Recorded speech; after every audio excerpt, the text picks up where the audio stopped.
Russia Ukraine যুদ্ধ এক নতুন মোড়ে ঢুকেছে, যেখানে আকাশ, ভূমি আর প্রযুক্তির প্রতিটি নিয়ম ভেঙে নতুন এক যুদ্ধ নকশা তৈরি হচ্ছে।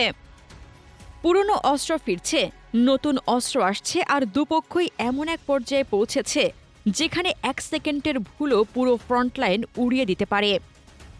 আধুনিক যুদ্ধের ইতিহাস জুড়ে একটি বিষয় বারবার ফিরে আসে।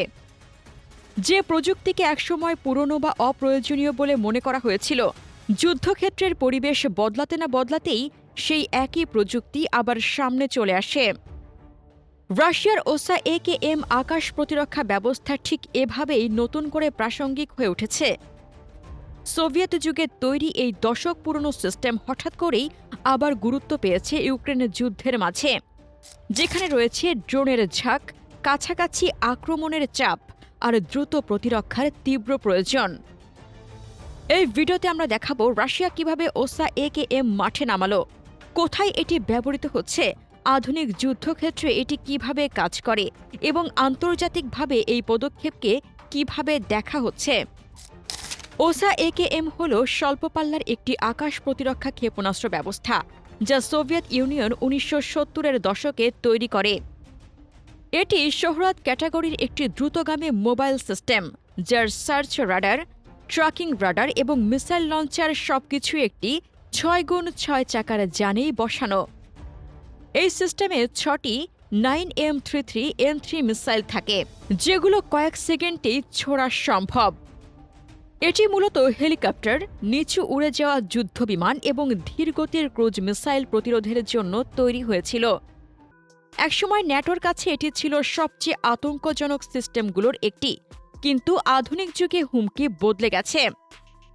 এখন প্রধান শত্রু হল ছোট সস্তা ড্রোন, লয়টারিং মিউনিশন এবং বিভিন্ন ধরনের ট্যাকটিক্যাল UAV। এসব হুমকির কারণে বহু দেশ আবার তাদের পুরনো প্রতিরক্ষা ব্যবস্থাগুলো পুনর্মূল্যায়ন করতে শুরু করেছে, আর এই শূন্যস্থান থেকে ওসা AKM এর পুনর্জন্ম। রাশিয়ার হাতে ওসা AKM সোভিয়েত সময় থেকেই ছিল, তবে 2022 সালের পর থেকে এর ব্যবহার স্পষ্টভাবেই বেড়ে গেছে। যুদ্ধ তীব্র হবার কয়েক মাস পর শুরুতে রাশিয়া টর M2, বুক M2 এর মতো আধুনিক সিস্টেম ব্যবহার করছিল, কিন্তু স্বল্প দূরত্বের দ্রুত প্রতিরক্ষার চাহিদা হঠাৎ বেড়ে যাওয়ায় স্টোরেজ থেকে ওসা AKM ইউনিট বের করে আধুনিকায়ন করে ফ্রন্টলাইনে পাঠানো হয়। 2023, 2024 এবং 2025 জুড়ে সিস্টেমটি বিভিন্ন এলাকায় সক্রিয়ভাবে ব্যবহৃত হচ্ছে।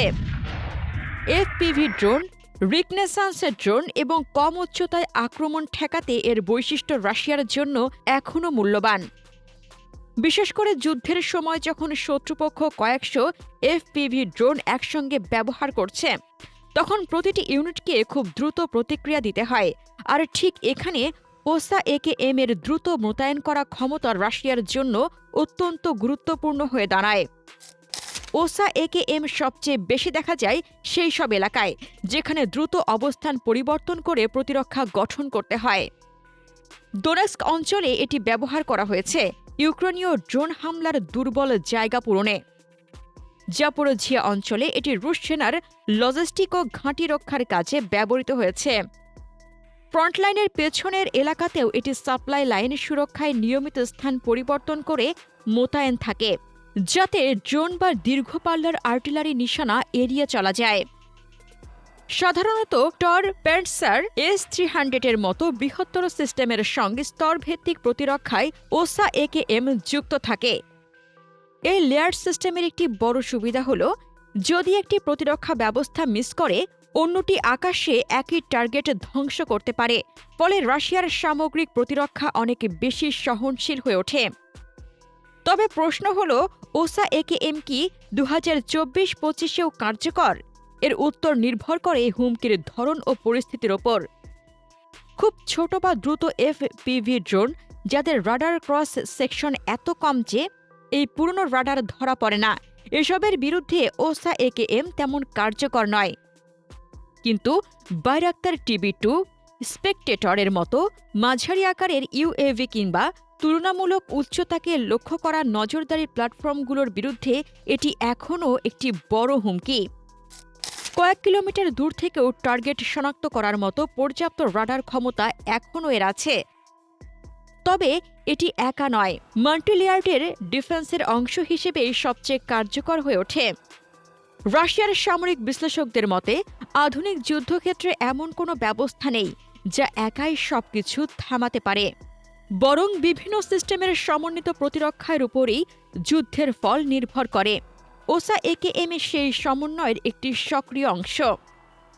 এই সিস্টেমের আরেকটি সুবিধা হলো এর রক্ষণাবেক্ষণ খরচ তুলনামূলকভাবে কম। যুদ্ধ দীর্ঘায়িত হলে উচ্চ প্রযুক্তির সিস্টেম সব ক্ষেত্রে ব্যবহার করা কঠিন হয়ে পড়ে। তখন ওসা AKM এর মতো সস্তা কিন্তু নির্ভরযোগ্য সিস্টেমগুলো বাহিনীকে বাড়তি শক্তি দেয়। এটি বিশেষভাবে গুরুত্বপূর্ণ রাশিয়ার মতো দেশগুলোর জন্য, যারা শত শত কিলোমিটার দীর্ঘ ফ্রন্টলাইন সামলাচ্ছে এবং প্রতিটি সেক্টরে প্রতিরক্ষা তৈরি করতে হচ্ছে। ওসা AKM এর চলন ক্ষমতা ও কম খরচ দুটো মিলিয়ে এটি এখনও রাশিয়ার জন্য একটি কার্যকর মাধ্যম। আন্তর্জাতিকভাবে ওসা AKM ব্যবহারে মিশ্র প্রতিক্রিয়া রয়েছে। পশ্চিমা দেশগুলো মনে করে এটি রাশিয়ার কম খরচে দ্রুত মোতায়েনযোগ্য প্রতিরক্ষা সমাধানের প্রয়োজনীয়তার ইঙ্গিত। কেউ কেউ এটাকে ব্যাখ্যা করে রাশিয়া নাকি বাধ্য হয়ে পুরনো সম্পদ ব্যবহার করছে, তবে সামরিক চিন্তায় এত সরল সমীকরণ নেই। আধুনিক যুদ্ধ শুধু নতুন প্রযুক্তি নয়, পুরনো ও নতুন সিস্টেমের কার্যকর সমন্বয়ই আসল শক্তি। যতক্ষণ একটি সিস্টেম নির্দিষ্ট হুমকি শনাক্ত করতে পারে, ততক্ষণ তার অস্তিত্বের মূল্য থাকে। বেলারুস, আর্মেনিয়া, আফ্রিকার কয়েকটি দেশ যাদের কাছে এখনও ওসা AKM রয়েছে, তারা রাশিয়ার ব্যবহার দেখে আরও আত্মবিশ্বাসী হয়েছে যে পুরনো সিস্টেমও সঠিকভাবে কনফিগার করলে আজকের যুদ্ধে কার্যকর থাকতে পারে। এর মাধ্যমে বিশ্ব বুঝতে পারছে আধুনিক যুদ্ধে পুরনো মানেই অকেজো, এই ধারণাটা আর সঠিক নয়। প্রিয় দর্শক, রাশিয়া ইউক্রেন যুদ্ধ কি আরও বিস্তৃত হবে, নাকি হঠাৎ করেই সম্পূর্ণ ভিন্ন এক শক্তি সমীকরণের দিকে মোড় নেবে? আপনার মতামত কমেন্টে জানান। রাশিয়া ইউক্রেন যুদ্ধ নিয়ে আরও জানতে আমাদের চ্যানেলটির ভিডিও ট্যাব থেকে ঘুরে আসুন। এই ভিডিওটি ভালো লাগলে লাইক বাটনে ক্লিক করুন। ভিডিওটি আপনার বন্ধুদের সাথে শেয়ার করে তাদেরকেও ভিডিওটি দেখার সুযোগ করে দিন। ধন্যবাদ।